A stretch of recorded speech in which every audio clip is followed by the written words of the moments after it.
All right, picking back up the Q&A videos here. Um, so this discussion topic was, what do you think are the best and worst starter cards? So let's just go through in order here. So Jawworm says dregs are the worst by a big margin, but at least they come with a good clan. So Melting Remnant. There's a huge gap between my win rates with Dregs secondary and Primitive Mold secondary. I can definitely relate to that. We'll get into that actually after I kind of go over mine. But also, both of the Stygian starters are also bad, but Stygian secondary performs well despite them. Forgotten Power is good early, but often fucks up your late game. Frenzied Swarm on a holdover says, hey, Frozen Lances don't do that much, but the ability to put plus 20 and consume on them usually makes them much better in the late game. It's a good point. You can kind of pseudo remove them.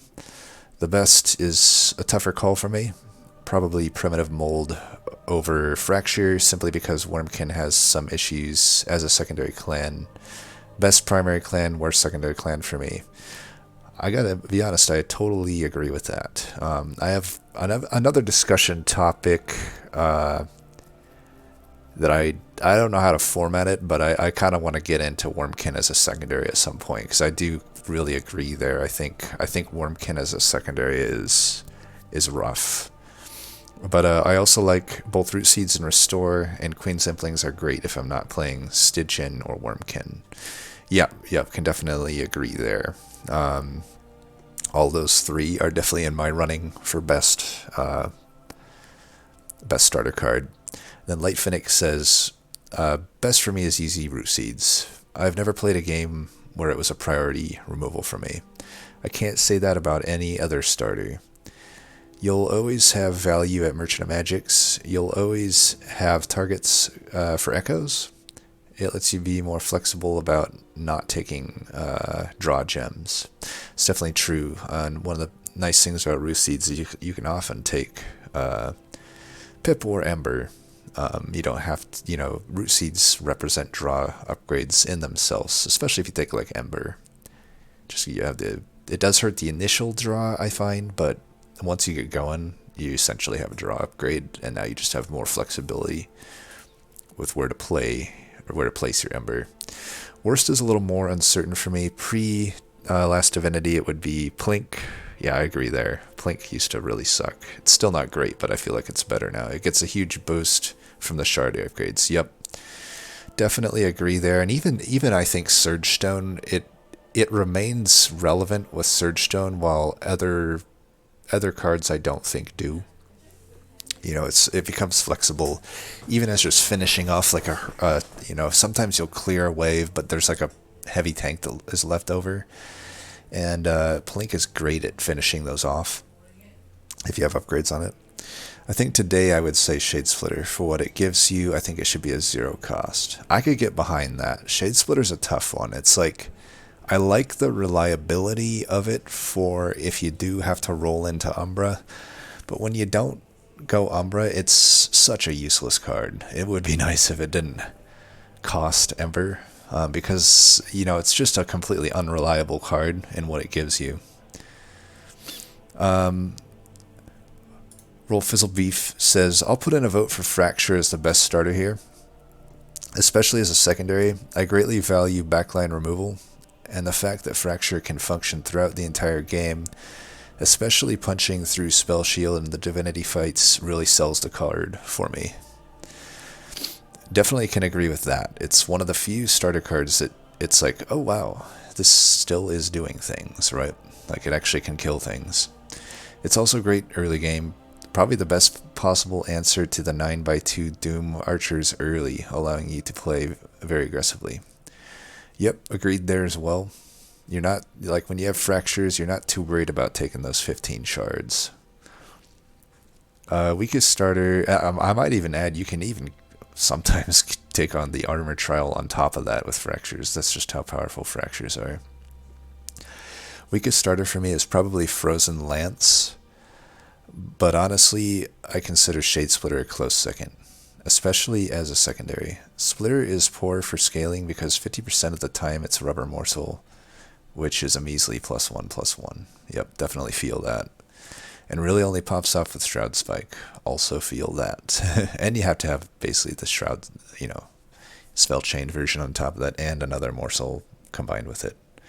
Not having backline access early is terrible news against the Curse Givers combat in Ring 2. And really all combats, really. And some champs lose badly to bosses if they can't remove the backliner. Yeah, in the end, you might even add in like a gorge-based build. And if you're stuck with like an early alloy and you face sweeper boss, that can be such a death sentence. And if it's those Scourge Shufflers, not being able to remove them sucks. Again, a large part of it comes down to playstyle. I find the biggest weakness of morsel cards is they don't impact the board. And this is especially true with Rubber Morsels. Yep, they don't have any attack, they have low health, they don't survive anything, they don't give you much. Certain artifacts will help with this, damage, shield, draw, etc., but my most vulnerable runs have typically involved Shade Splitter secondary. J Cloth says best, probably Root Seeds. They can be played on your allies, so mean that you don't whiff incants or Wormkin shards when you have no enemies. The +2 damage is great early game, although it does fall off later. Sorry, my ADD is hitting me right now. I literally just said everything and didn't actually. I'll be honest, I do this all the time when I'm reading things. It's I literally just didn't. Words were coming out of my mouth and I didn't process it. So let's restart here. Best, probably Root Seeds. They can be played on your allies, so mean that you don't whiff incants or Wormkin shards when you have no enemies. So basically really good with Stygian and Wormkin is what he's saying there. And the +2 damage is great early game, although it does fall off later. The draw feels really nice. I feel punished much less for taking Pip and Ember upgrades. Yep, similar to what Light Phoenix was saying there. And skipping the draw upgrades with Root Seeds in my deck. Worst Plink, I'm sure this is not really the worst. And yes, an upgraded Plink can really do some damage, but I feel like the spell never hits the targets I want. And it's not consistent enough to enable any morsel strategies. I just find Plinks the most frustrating of the starter cards to use. Absolutely, right there. And I still think you could argue it's the worst card, but it without a doubt has to be the most frustrating. The other runner-up would be Forgone Power, probably. And then Shade Splitter. Any of these that have an element of RNG, you can't really rely on them, and if you keep low rolling, you just don't get value from them, right? Payhon, nice. In my opinion, I couldn't all the words are lowercase, but yeah, Payhon, if you didn't know, it was in the last tournament and did really well. And it hasn't even been playing the game that long, so let's look for Payhon in the future. I wouldn't be surprised if he's in the next tournament. In my opinion, the best starter card is Primitive Mold. While it can be a dead draw in some decks, I think that its relevance is really good on average. It allows several melting setup just by itself. I think the worst card is Frozen Lance. 6 damage on tanks isn't enough to value on Ring 1, and it only gets worse. I often see it as a 1-cost incant trigger that never do anything relevant by itself. Bonus note for the most frustrating starting card, Plink. So we've got definitely more than one vote for Plink being frustrating. I'd have to agree. Useful in many scenarios, but when it hits wrong and you need the kill, especially the morsel, it feels bad. I inferred especially there, but yeah, definitely agree there. You'll notice we've got a lot of commonalities on bests and worsts. I don't think we've had any case yet where somebody said something was best or worst, and then the other, another person said that was the best or worst, right? So there's a lot of agreement on which cards are generally good and generally bad. And then Mean has both best. Oh yeah, I remember Mean. I love his answer. Both. He interpreted it a little bit differently. Both best and worst, as in which card would be both best and worst. So I love this answer. Probably Forgotten Power. It's a zero cost spell that deals, 6 plus so and so damage over 3 floors to the tank, which sounds good, but then it has to discard things randomly, which make you realize how low your karma is, and the RNG god keeps screwing you over. Yep, Forgotten Power has to be up there with Plink in terms of like the most frustrating one, but technically powerful cards. Though I don't even know if Plink is technically powerful. I do think it benefits when you can invest in it, but Plink definitely when you don't have any, just if you didn't hit on the Divine Temples and the Merchant of Magics just weren't naturally good for your path, then the Plinks have to be just utterly useless, right? So let's go to what my answer is. Before I give you the answer, I just want to give a little bit of support on the data here. Unfortunately, I didn't color code this, so you'll just have to read it here. But there's kind of two ways I look at it. I can look at them how they perform as a secondary, both in a general sense, but also how they compare to the other version of the same clan, and then the same story for primary, weighted a little differently, but I do weight. I think I do weight how well they perform with the champ they're paired with. I think that is worth noting, because if we were limiting to just saying secondary, then I would have to say Dregs. Dregs, not only does it have my lowest overall secondary win rate, the gap is gigantic between the secondaries here. I got 89.7% win rate with Primitive Mold secondary, and 71.8% win rate with Dregs secondary. So that's like, I don't know, damn near 20% difference. One of the largest, I think it's the largest gap I have here. There are some other ones, but it's probably worth noting them out. Root Seed secondary versus Restore secondary. Now, there's a caveat here. I'm looking at data since July. There was a lot of practice I did with Penumbra and Restores as a secondary for the last tournament, so that skews Restores secondary a little bit down. But, as a secondary, I do still think Root Seeds is probably better, right? I mean, I got 100% win rate with Root Seeds secondary. It's the only secondary that I have that with. Others of note, Queen's Imp. I do love Queen's Imp. Queen's Imp versus the Torch secondary is about a 10% difference. Stygian Forgone versus Spears, same, about 8% there. And then Fracture versus Echo Break is huge. It's like, that's my second biggest gap. So it's like, 13% there. And definitely, I think Fracture, we saw Fracture listed at least once as for the most powerful, and I'd have to agree it's up there, very powerful. But we also have to look at how they perform with a champ. Now this doesn't tell the whole story, right? The champ carries a lot of the weight here, but there are a few different stories here. Like in here, I see that Sentient performs better than Wildenton. I think a lot of that has to do with, I think Sentient is just better than Wildenton, but it is worth noting that the restores seem to synergize better with the champ than Root Seeds do with Wildenton. I think that does make somewhat sense. And then Hellhorn, I got 100% win rate with Queen's Shardtail Queen versus 81 with Hornbreaker Prince. I think a lot of that, though, is just the massive difference in champs there. I do think that in a vacuum, Hornbreaker is the worst champ in the game, and Shardtail is one of the better ones, but it is worth noting that Queen's Imps, the only thing Torches really do for Prince is you can self-hit for Wrathful, which in the DLC is just not enough scaling. But, Queen's Imps with Shardtail Queen are great. If you start Imperialists, they represent a ton of damage at all stages of the game. Even 1 point in Imperialist clears most enemies, even late game.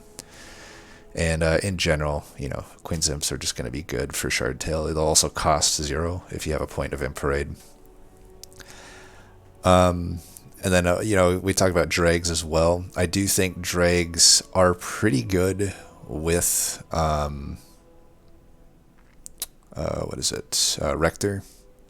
You notice the difference here isn't quite as pronounced. It's 10% difference here, and that's with, let's be honest, probably the best champ in the game, Little Fade, unless you could probably argue Spine Chief, but most would say Little Fade is the best champ in the game. And, Rector is a great champ, I think, but I wouldn't put it near the power level of Little Fade. But I think when you see that gap close by, instead of 20%, now it's at like 10%, it does show that, it might just show that Rector is a good champ, but I do think dregs in particular are pretty good with Rector, particularly the Dark Calling path, and to some extent the Harvest path. They represent extra harvests for free, and then for Dark Calling, late game they can fall off unless you really commit to them, but early to mid game those dregs just do a ton of damage with Dark Calling and really just solidify the entire early game at the very least. So to me, worst comes down to two for me. To me, it's dregs or the Stygian Spear. Now, I know that the Stygian, or Frozen Lance, there is an element that I guess we haven't talked about, which is, just ignoring the data. I think there's some data to represent that Forgotten Power is a bit better. It's not like as pronounced as some of these other ones. But I think there's just a certain level of bias as well. Like, I think Frozen Lance just feels really bad to me. Even especially as a secondary, at least as a primary, in over 66% of the game, you're gonna snag at least a point of conduit on Tethys, and at that point, spears aren't too bad. But as a secondary, I think they're just pretty bad. They don't do anything at any stage of the game other than provide an incant, because they just don't do damage. They don't kill anything. Whereas Forgotten Powers can literally kill. They probably do the most damage in the game of starter cards, even more so than Fracture, in my opinion. And they also just open up, I think, the incant plan more as a secondary, because they cost 0. And also, if you do happen to find Offering, which is a decent amount of games, Crypt Builders, Titan's Tooths, Guardian Totems, if you do find that, I think they're very powerful. So for me, my worst, I'm going to say, is Frozen Lance. And then my best, similarly, it's not super borne out in the data, but it's just the one that feels the best to me. I'm actually going to say Queen's Imp. I plan on doing a video soon. I'm not going to commit to a specific date, but I'm going to do actually a short little series on probabilities with the help of, Rolf Fizzlebeat's going to be a huge help for me there, and also Wally's already existing articles I'm going to lean on there. But long story short, there is over a little bit over a 40% chance to see a Transcendent on any given run. So right off the bat, you basically have a free win represented in roughly 40% of your runs. Now, of course, you do have to find the Endless, so it's maybe a little bit lower than that. But I think it's worth something that starter card can literally just guarantee win you a game. In all my time playing, I've yet to lose with Transcendent Queen's Imp Infusion. I've yet to lose since the DLC dropped. Through all my rough patches, through everything, I just haven't lost with it. And it's happened, I don't know, I'd have to check, but I have so many instances of using it. But beyond that, I wanted to just start off with that to really, throw some spice into the flame there. But just as a basic card, I think it's a pretty underrated card. I think it obviously does have anti-synergy with some Wormkin builds and Stygian builds, though I think Hellhorn synergizes with those clans well enough that downside is covered by significant amounts of upside, that it makes those clan combos still not too bad, in my opinion. But those aside, there's just a lot of synergy. I feel like you get harvest synergy. They do a lot of damage early game. You know, it's like a Stygian spear, except it does more damage, and it can provide just like chump blocking, harvest synergies, imp synergies. It can benefit from like double summons. It can have reform synergy. I think it's just a pretty good card. The chump blocking can't be denied. And even beyond the chump blocking, I mean, in those early games, think about how many times you're just using it to kill a unit, and then there's a collector behind it, and then the one damage relevantly just kills the collector while you can use your Ember elsewhere. I think it's a significant enough thing that play happens enough that it's understated that how actually like valuable of a play that was. It's like a lot of times you have to make a decision. Do I take Pyre HP / risk just losing to the boss to kill this collector? I think often Queen's Imp makes that decision pretty easy to make, in that you really don't have to sacrifice much to get the collector. And yeah, so that's my that's my choices. I think there's definitely Root Seeds would be my other choice for best if I didn't choose Queen's Imp, and Dregs would be my other choice for worst if I didn't choose Frozen Lance. So that is gonna do it for this one. And then now in the comments to this video, crap, I forgot to say this at the start of the video. Sorry about that. I will just put it in the description or something in case it gets missed. But for the comments in this section, we'll discuss the next topic, which is what is your most hated boss in the game. That can be, and let's exclude Last Divinity from that, because that one is just too easy of an answer. This could be any boss. You know, it could be the big flying ones or the smaller ones, like the various sweeper bosses and whatnot. So what is your most hated boss in the game and why? So as always, thanks for watching, and until next time, peace.